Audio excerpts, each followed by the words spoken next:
से ऑपरेशन सिंदूर के वीर जाबाजों को सैल्यूट करने का अवसर मिला है।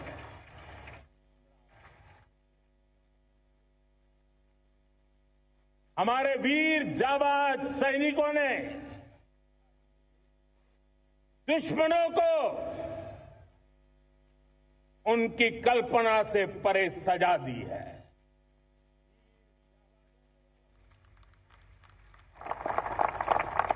और इस अपील को पहलगाम में सीमा पार से आतंकियों ने आकर के जिस प्रकार का कत्ले आम किया, धर्म पूछ करके लोगों को मारा गया, पति के सामने पति को गोलियां दी, बच्चों के सामने अपने पिता को मौत के घाट उतार दिया गया। पूरा हिंदुस्तान आक्रोश से भरा हुआ था। पूरा विश्व भी इस प्रकार से संहार से चौंक गया था। मेरे प्यारे देशवासियों, ऑपरेशन सिंदूर उसी आक्रोश की अभिव्यक्ति है।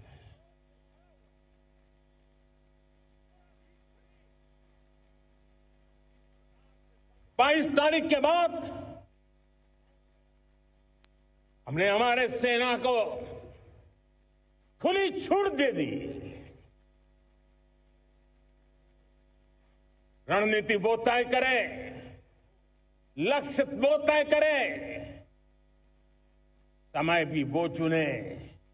और हमारी सेना ने वो करके दिखाया जो कई दशकों तक कभी हुआ नहीं था। सैकड़ों किलोमीटर दुश्मन की धरती पर घुस करके आतंकी हेडक्वार्टर्स को मिट्टी में मिला दिया, आतंकी इमारतों को खंडहर बना दिया।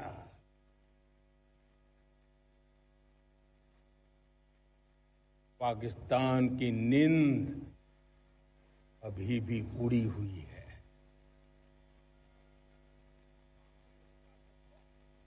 पाकिस्तान में हुई तबाही इतनी बड़ी है कि रोज नए नए खुलासे हो रहे हैं, नई नई जानकारियां आ रही। मेरे प्यारे देशवासियों, हमारा देश कई दशकों से आतंक को झेलता आया हुआ है। देश के सीने को छलनी कर दिया गया है। अब हमने एक न्यू नॉर्मल प्रस्थापित किया। आतंक को और आतंकी को पालने पोसने वालों को, आतंकियों को ताकत देने वालों को अब हम अलग अलग नहीं मानेंगे।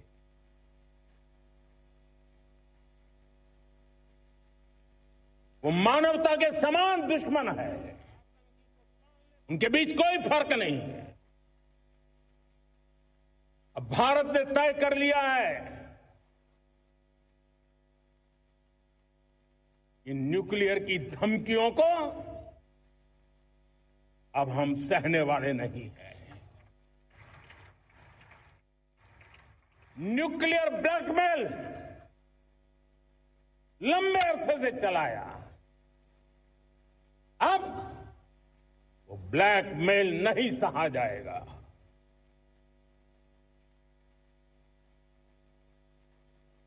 आगे भी अगर दुश्मनों ने ये कोशिश जारी रखी,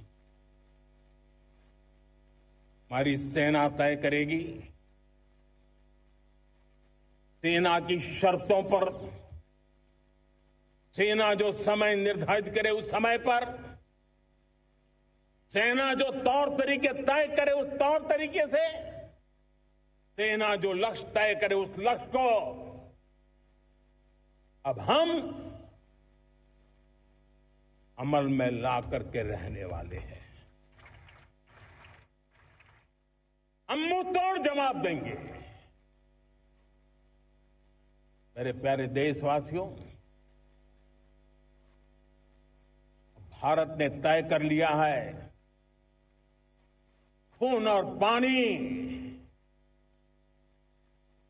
एक साथ नहीं बहेंगे।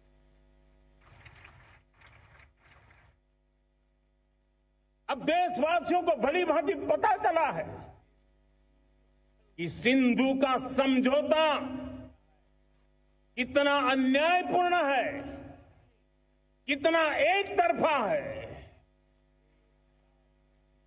भारत से निकलती नदियों का पानी दुश्मनों के खेत को सींच रहा है और मेरे देश के किसान, मेरे देश की धरती पानी के बिना प्यासी है।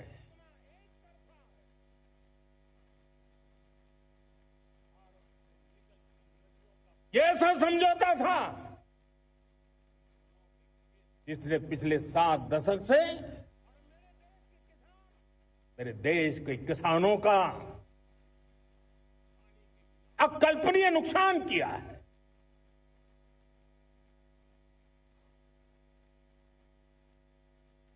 अब हिंदुस्तान के हक का जो पानी है उस पर अधिकार सिर्फ और सिर्फ हिंदुस्तान का है, हिंदुस्तान के किसानों का है। भारत कतई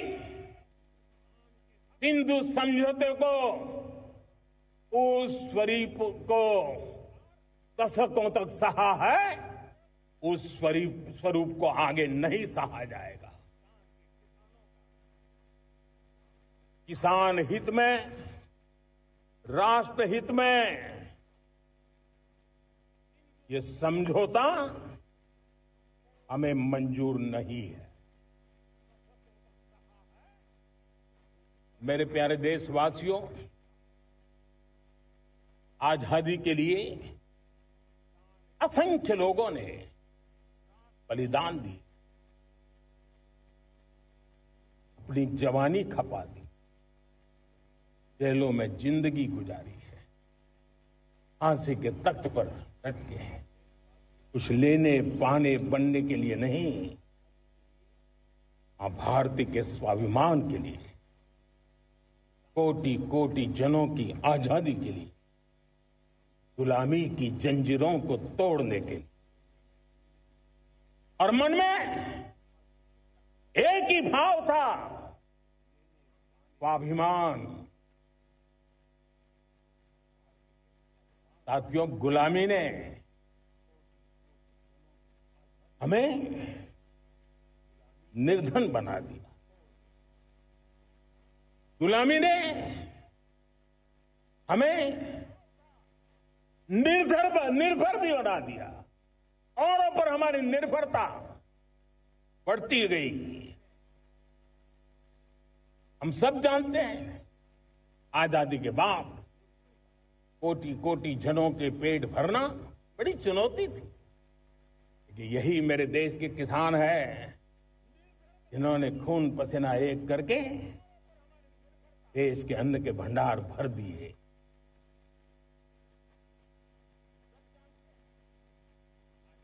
अनाज के संबंध में देश को आत्मनिर्भर बना दिया। एक राष्ट्र के लिए आत्मसम्मान की सबसे बड़ी कसौटी आज भी उसकी आत्मनिर्भरता है। और मेरे प्यारे देशवासियों, विकसित भारत का आधार भी है आत्मनिर्भर भारत।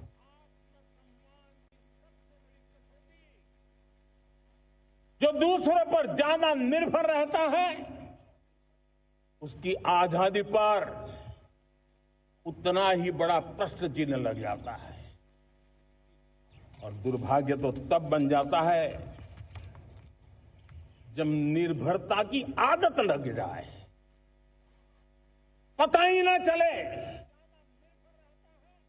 हम कब आत्मनिर्भरता छोड़ रहे हैं और कब किसी के निर्भर हो जाते हैं। ये आदत खतरे से खाली नहीं है और इसलिए प्रतिपल जागरूक रहना पड़ता है आत्मनिर्भर होने के लिए। और मेरे प्यारे देशवासियों, आत्मनिर्भरता का नाता सिर्फ आयात और निर्यात, रुपये, पैसे, पाउंड, डॉलर यहां तक सीमित नहीं है। इतना सीमित अर्थ उसका नहीं है। आत्मनिर्भरता का नाता हमारे सामर्थ्य से जुड़ा हुआ। और जब आत्मनिर्भरता खत्म होने लगती है तो सामर्थ्य भी निरंतर क्षीण होता जाता है। और इसलिए हमारे सामर्थ्य को बचाए रखने, बनाए रखने और बढ़ाए रखने के लिए आत्मनिर्भर होना बहुत अनिवार्य है। साथियों, हमने ऑपरेशन सिंदूर में देखा है मेड इन इंडिया की कमाल क्या थी। दुश्मन को पता तक न चला कि कौन से शस्त्रास्त्र है, ये कौन सा सामर्थ्य है जो पलक भर में उनको नष्ट कर रहा है। सोचिए, अगर हम आत्मनिर्भर होते न होते तो क्या ऑपरेशन सिंदूर इतनी त्वरित गति से हम कर पाते? पता नहीं कौन सप्लाई देगा, नहीं देगा, साजो सामान मिलेगा, नहीं मिलेगा, इसी की चिंता बनी रहती। लेकिन हमें मेड इन इंडिया की शक्ति हमारे हाथ में थी, सेना के हाथ में थी। इसलिए बिना चिंता, बिना रुकावट, बिना हिचकिचाहट हमारी सेना अपना पराक्रम करती रही। और ये पिछले 10 साल से लगातार डिफेंस के क्षेत्र में आत्मनिर्भरता पर हम एक मिशन लेकर के चले हैं, उसके नतीजे आज नजर आ रहे हैं। साथियों, मैं एक और विषय पर आपका ध्यान आकर्षित करना चाहता हूं। ये बात से कोई इनकार नहीं कर सकता कि 21वीं सदी टेक्नोलॉजी ड्रिवन सेंचुरी है। और जब टेक्नोलॉजी ड्रिवन है और इतिहास की तरफ नजर करें तो पता है, इतिहास गवाह है, जिन जिन देशों ने टेक्नोलॉजी में महारत हासिल की वो देश विकास की ऊंचाइयों को पार कर गए, शिखर पर पहुंच गए। आर्थिक शक्ति नए पैमाने पर पहुंचती गई। हम जब टेक्नोलॉजी के अलग अलग आयामों की बात करते हैं तो मैं आपका ध्यान आकर्षित करता हूं सेमीकंडक्टर्स पे। उदाहरण के तौर पे बताता हूं, मैं यहां लाल किले से किसी सरकार की आलोचना करने के लिए खड़ा नहीं हुआ और नहीं मैं करना चाहता, लेकिन देश की युवा पीढ़ी को जानकारी होना भी उतना जरूरी है। हमारे देश में 50-60 साल पहले सेमीकंडक्टर को लेकर के फाइलें शुरू हुई। 50-60 साल पहले फैक्ट्री का विचार चालू हुआ। आप मेरे नौजवानों जानकर के हैरान हो जाएंगे, आज सेमीकंडक्टर जो पूरी दुनिया की एक ताकत बन गया है, 50-60 साल पहले वो विचार, वो फाइलें अटक गई, लटक गई, अटक गई। सेमीकंडक्टर के विचार की ही भ्रूण हत्या हो गई। 50-60 साल गवा दी।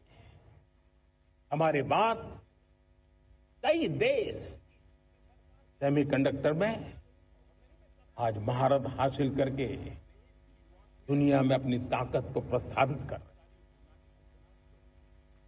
साथियों, आज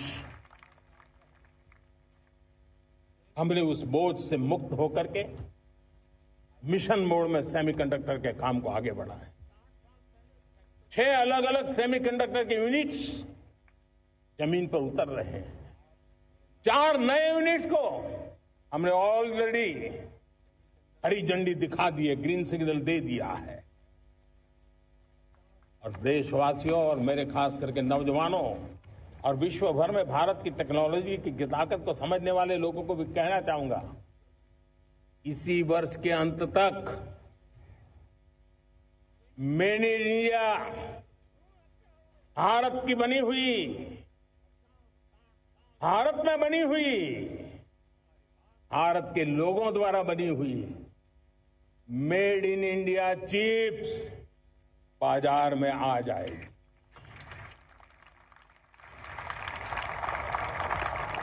मैं दूसरा उदाहरण देना चाहता हूं। अब ऊर्जा के क्षेत्र में हम सब जानते हैं कि हम एनर्जी के लिए बहुत सारे देशों पर डिपेंडेंट है। पेट्रोल हो, डीजल हो, गैस हो, लाखों करोड़ रुपए हमें खर्च करके लाना पड़ता है। हमें इस संकट से देश को आत्मनिर्भर बनाना, ऊर्जा में आत्मनिर्भर बनाना बहुत जरूरी है। हमने बीड़ा उठाया और आज 11 वर्ष में सोलर एनर्जी 30 गुना बढ़ चुकी है। हम नए नए डैम बना रहे हैं ताकि हाइड्रो का विस्तार हो और हमें क्लीन एनर्जी की उपलब्ध हो। भारत मिशन ग्रीन हाइड्रोजन लेकर के आज हजारों करोड़ रुपए इन्वेस्ट कर रहा है। भविष्य की ऊर्जा को ध्यान में रख करके, ऊर्जा के क्षेत्रों को ध्यान में रख करके भारत न्यूक्लियर एनर्जी पर भी बहुत बड़े इनिशिएटिव ले रहा है। न्यूक्लियर एनर्जी में 10 नए न्यूक्लियर रिएक्टर तेजी से काम कर रहे हैं। 2047 तक, जो कि हमने विकसित भारत का लक्ष्य तय किया है, जब देश की आजादी के 100 साल होंगे, हम परमाणु ऊर्जा क्षमता 10 गुना से भी अधिक बढ़ाने का संकल्प लेकर के आगे बढ़ रहे हैं।